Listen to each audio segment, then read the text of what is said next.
မင်္ဂလာပါရှင်ကျမတို့ channel ကနေနောက်ဆုံးရရှိထားတဲ့သတင်းသစ်များကိုတင်ဆက်ပေးပါတော့မယ်ပထမဆုံး2008အခြေခံဥပဒေအသေးစိတ်လေ့လာသုံးသပ်ရေးအဖွဲ့တစ်ခုကိုမင်းအောင်လှိုင်ကစစ်အရာရှိများဥပဒေသမားတချို့နဲ့ဖွဲ့စည်းပြီးစာတမ်းများပြုစုတင်ပြခိုင်းပြီးအခြေခံဥပဒေပါစစ်တပ်၏အခမ်းကဏ္ဍတိုးမြင့်လာနိုင်ပွဲရှိဟုဆိုတဲ့သတင်းကိုတင်ဆက်ပေးပါမယ်အာနာရှင်အောင်တန်းရွှေဦးဆောင်ရေးဆွဲခဲ့တဲ့2008ဖွဲ့စည်းပုံအခြေခံဥပဒေနဲ့ပတ်သက်ပြီးအားနည်းချက်နဲ့အားသာချက်များပြင်ဆင်သည့်အချက်များအပါအဝင်အသေးစိတ်လေးလာသုံးသပ်ရေးအဖွဲ့တစ်ခုကိုမင်းအောင်လှိုင်ကဖွဲ့စည်းပြီးစာတမ်းများတင်ပြခိုင်းနေကြောင်းနေပြည်တော်စစ်ဘက်သတင်းရင်းမြစ်ကပြောဆိုပါတယ်မင်းအောင်လှိုင်ကဖွဲ့စည်းလိုက်သည့်2008ဖွဲ့စည်းပုံအခြေခံဥပဒေအသေးစိတ်လေးလာသုံးသပ်ရေးအဖွဲ့တွင်စစ်တပ်ရာရှိများကဦးဆောင်ပြီးစစ်တပ်ဘက်တော်သားအရက်ဘက်ဥပဒေသမားတချို့ကိုပါထည့်သွင်းဖွဲ့စည်းထားကြောင်းအဓိကအပြင်လက်ရှိနိုင်ငံတွင်စီကံပြေဝသောဒီမိုကရေစီစနစ်အကောင့်ထဲပေါ်ရေးတမတော်၏အခမ်းကဏ္ဍများကိုပုံမှုတိုးမြင့်ရန်ပါဝင်ခြင်းတို့ကြောင့်သိရပါသည်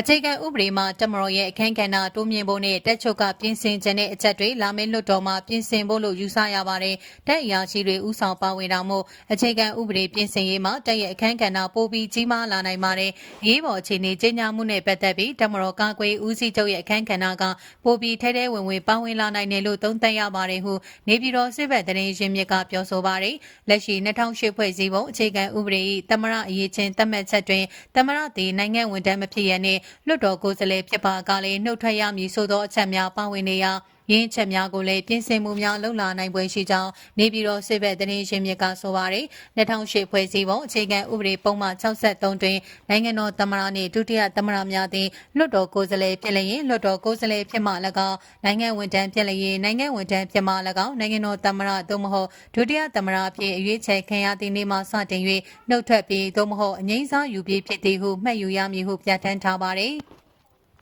အခြားတစ်ဖက်မှာလည်းစစ်တပ်ကပေါ်ဆောင်အကောင့်ထဲပေါ်လိုတဲ့စီကံပြေဝသောဒီမိုကရေစီနဲ့ဖက်ဒရယ်ပြည်ထောင်စုပေါ်ထွန်းရေးအတွက်အခြေခံဥပဒေကိုမင်းအောင်လှိုင်ကလေ့လာသုံးသပ်ခိုင်းထားကြောင်းသိရှိရပါတယ်။ဆက်လက်တင်ဆက်ပေးမယ့်သတင်းကြောင်းကတော့ကျိုးပင်ကောင်းနေရှိနေများကို drone နဲ့ပစ်ခတ်ဒေသခံ3ဦးကိုလည်းဖမ်းဆီးသွားတဲ့သတင်းကိုတင်ဆက်ပေးပါမယ်။ပဲခူးတိုင်းကျိုးပင်ကောင်းမြို့နယ်ရှိကျေးရွာတွေကိုစစ်ကော်မရှင်တပ်သားတွေက drone ပုံသီးနဲ့လာရောက်ပစ်ခတ်သွားတယ်လို့ဒေသခံ3ယောက်ကိုလည်းပေါ်တာဆွဲဖမ်းဆီးသွားတယ်လို့ပြည်သူ့ကာကွယ်ရေးတပ်မတော်တပ်ရင်း3831တပ်ခွဲ1တပ်ခွဲမှုစီကသိရပါတယ်။စက်တင်ဘာ29ရက်နေ့လယ်3နာရီခွဲလောက်မှာစစ်ကော်မရှင်တပ်သားတွေဟာအလေကုန်းရဲစခန်းတွေကိုကား2စီးနဲ့ရောက်လာပြီး drone ပုံသီးနှလုံးနဲ့ပစ်ခတ်ရာတစ်လုံးမှာဖလန်ပင်ရွာတွေကြားရောက်ပောက်ကွဲခဲ့တာကြောင့်နေနှလုံးထိမှန်ပျက်စီးသွားပြီးကြံတစ်လုံးကတော့လေကွင်းပြင်တွေကိုကြားရောက်ပောက်ကွဲသွားတယ်လို့ဆိုပါတယ်စစ်ကော်မရှင်တပ်သားတွေဟာ drone နဲ့ကျေးရွာတွေဘက်ကိုပစ်ခတ်ပြီးတဲ့နောက်မှာတရက်ကိုင်းချိုးရွာတွေကိုထပ်မံဝင်ရောက်ခဲ့ပြီးလူငယ်အမျိုးသား3ယောက်ကိုနေအိမ်ထဲထိဝင်ရောက်ဖမ်းဆီးခဲ့ပြီးနောက်